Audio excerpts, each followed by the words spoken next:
Samba Thiam qui est le manager commercial de Sen Bio. ñoo ngi fi tey ci ubbiteelu complexe bio bu ñu woowee Sen Bio lii nag ñu ngi ci taxaw mat na ñaari at ak léegi tey la yàlla dogal ñu mën ko ubbi mën taxawal boutique bi ubbi ko ñëpp teewee ko ak tamit indi ci luñ ci mën ci loo xamante ni ci réew mi la jóge ñun nag bu ñu nee bio mooy la nga xamante ni ña ngi koy bay te amul engrais amul pesticide amul benn produit chimique looloo ñu tax a jóg ndax loolu bare na ñu koy def fii ci suñu réew waaye mën naa ni ñu ci ëpp xamuñu ko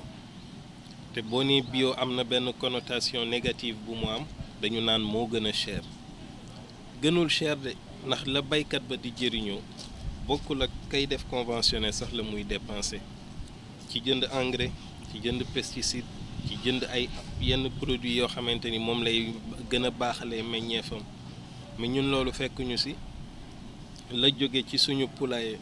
la jóge ci suñu mbaaru xar walla ci nag yi muy lépp luy matière organique ak luy jóge ci plante yi lu des ci tool ba lu fa mënti des moom la ñuy jaxase gas ko ci benn pax defar lu tudd compost boobu mooy suñu engrais mooy suñu pesticide kon nga xam ni dépensé wuñu dara kon mën naa ni produit yooyu gënul cher que li ngay gis marché te mu jóge ci agriculture conventionnelle beneen fànnu boutique bi mooy gën a rattaxal diggante kay bay ak kay jënd ndugg mën naa ni suñu yaay yi ci kër yi suñu papa yi nga xamante ni soxla nañu produit naturel tamit parce que boo nee bio boole nga ci lépp loo xamante ni naturel la suuf bi moo ko defar mu meññ fa juddoo fa ba jur kon nag loolu boo ko indee wuute nag la nit ka jënd te nga xamante ni ay pesticides wala ay conservateurs wala ay produits chimiques moo ko téye ñun nag loolu boobu taxawaay la ñu am pour faciliter waa dëkk bi yëpp ñu ngi ko jëkkee Thiès te xam naa ni incha allahu rabbi du fi yem ndax bëgg nañu ngeen dégg turu Sen Bio feneen fu dul fii ñu ne seen Sénégal la ëmb kon bëgg nañu dégg ñu feneen tamit bu soobee yàlla. Merci beaucoup, c'est Aminata Sall, je suis la responsable administrative et financière de Sen Bio. waaw dañu naan loolu benn combat bu ñu war a mënale te yaakaar na ni dinañ ko daan amoon nañ dem commencé woon nañ ko bu yàgg mais dafa nekk ni dañ ko yaatal. donc si yaatal boobu moo tax ñu ubbi complexe bi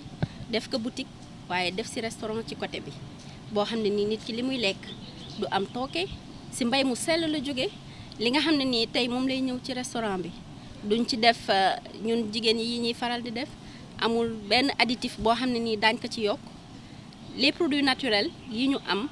nekk suñu biir kër yi yooyu rek lañ ciy utiliser bu neexee yàlla. tey bu ma waxoon ginaar dinaa ne danañ wut ganaaru olof yi nga xam ne nii fii lañ jóge mais bu nekkee tamit poulet local yi poulet fermier yi nga xam ne dañ leen di yar ci biti ñuy dox di dem ak a ñëw du doon ginaar yi nga xam ne dañ leen di tëj piqûre leen ak yooyu noonu du doon yooyu. waaw ci wàllu légume am nañu lu label Bio Sénégal ak seeni producteur yi nga xam ne mbay mu sell la ñuy def ñu certifié ñu ko ñoo ñuy indil li nga xam ne mooy légume ñoo ñuy indil tamit li nga xam ne mooy ay fruits. am na tamit produit transformé. waaw am na ay produits transformés yooyu ay entrepreneur ñoo fi nekk fii biir Sénégal yuy def ay produits naturels lu ko mel ni Etpa lu ci mel ni les délices de Mangoné lu ci mel ni yenn jigéen yu nekk fii nii yor seeni entreprise di defar tout ce qui est céréales am nañ aussi ñuy defar céréales pour xale yi comme par exemple ay ignafam ay confiture yooyu yëpp boo ñëwee ci biir boutique bi incha allah daa ko fi fekk. du lundi au samedi waaw ci njëlbeen bi ñu ngi fi restaurant bi mooy ubbi du lundi au dimanche ñu xoolagum mais daal jàpp nañu jàpp ni bii mooy Sen Bio bu njëkk bi mais suñuy objectif mooy Sénégal foo dugg fekk fa benn Sen Bio bii mooy maison mère bi moom la ñuy commencé ñaan yàlla ñu yeggale ko ak jàmm incha allah. Moi je représente l'ONG Mampouya qui est en collaboration avec l'ONG Agribio Service pour mettre sur pied ce complexe bio composé d'une boutique et d'un restaurant qui sera fonctionnel dans une semaine. Donc c'est dans ce sens que nous avons jugé nécessaire de tout faire pour que la collaboration et les rapports entre producteurs, fournisseurs et même clients soient plus fluides. D'abord dans l'aspect logistique et dans l'aspect commercial que cette boutique, que ce complexe va faciliter. Nous sommes là pour faire la promotion du consommé local. Aller directement chez le producteur pour acheter tout ce qu'il a comme stock, venir l'exposer ici, dans la région de Thiès, où le marché se développe au maximum et là où nous avons la classe que nous recherchons, tant chez la population locale que la population composée d'expatriés. Nous sommes surtout conscients que nous avons un long travail à accomplir. D'abord en Europe, le bio a pris 3 décennies, l'équivalent de 30 ans pour se faire adopter par la population. On nous dit, certains de nos détracteurs nous disent que ça va prendre le double chez nous, mais nous sommes plutôt déterminés avec des concepts modernes, des concepts nouveaux qui passent surtout à travers la communication que vous, la presse, vous pourrez relayer correctement à la population. Ça, c'est notre vœu. C'est pour ça que nous avons besoin de vous. C'est pour ça que nous faisons appel à vous à chacune de nos manifestations, à chacun de nos événements. Donc, il nous faut accomplir un travail de longue haleine qui peut prendre des années, mais avec vous, la confiance que nous vous faisons, le rôle que vous jouez au sein de la population, vous pourrez aider à vulgariser cela au maximum. Le concept est né il y a 3 ans en parlant de ce complexe. Il a été développé par le directeur de l'ONG Agribioservice qui s'appelle Djibril Thiam. Il l'a mis sur pied et depuis 2 ans, ce projet était en phase d'étude. Maintenant, c'est toujours la phase pilote, la phase de démarrage. Vous remarquerez qu'il y a encore certains détails à améliorer. Bien sûr, nous en sommes conscients et nous nous acharnons sur ça aussi. Donc, croyez que tout ce que nous voulons, c'est faciliter le rapport fournisseur-producteur et client, proposer une nourriture, une alimentation saine et durable, plus durable même que la conventionnelle, à la population locale avec ce qui se produit au sein de notre pays. Je répondrai par le positif parce que nous ne nous placerons pas au-dessus de l'avoir du client. Nous ciblons d'abord la population locale. On est sénégalais, on sait ce qui se passe dans nos familles, on sait ce que nos mamans ont dans leur bourse. Et je peux dire que l'idée est de faire venir nos mamans le plus souvent et il faudrait rendre cela accessible. Donc l'accent est mis sur les prix, bien sûr, de façon à leur rendre cela le plus disponible, le plus accessible possible,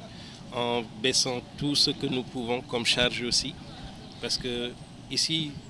je vais même faire une révélation plutôt commerciale, le client ne paie pas la TVA. Donc c'est un surplus que nous avons sur, entre guillemets, la concurrence, même si nous ne nous portons concurrents avec personne. Mais ce qui est sûr, c'est que nous voulons du concret, faire accéder à la population locale tout ce qui se produit chez elle et de manière la plus saine possible. C'est en collaboration avec le Centre Mampouya et l'ONG Agribioservice que nous avons mis sur pied le complexe Senbio Sénégal. Nous dirons que c'est un défi à relever et nous osons espérer que ce défi va être relevé par Senbio. Donc l'objectif, c'est de faire consommer aux Sénégalais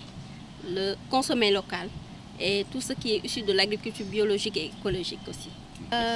Les produits nous viennent de nos fournisseurs qui sont des entrepreneurs sénégalais avec leurs entreprises, mais aussi des producteurs locaux. Nous sommes accompagnés aussi par la FENAP avec le label Bio Sénégal pour la certification de tous nos produits frais,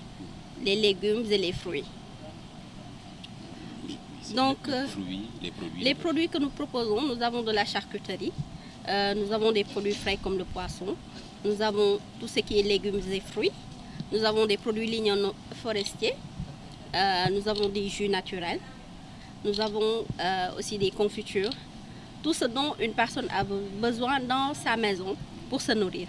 Oui, les prix seront accessibles. La personne peut venir manger, s'asseoir manger avec sa famille, mais elle peut aussi prendre et rentrer chez lui. Donc, c'est l'histoire de Djeldem.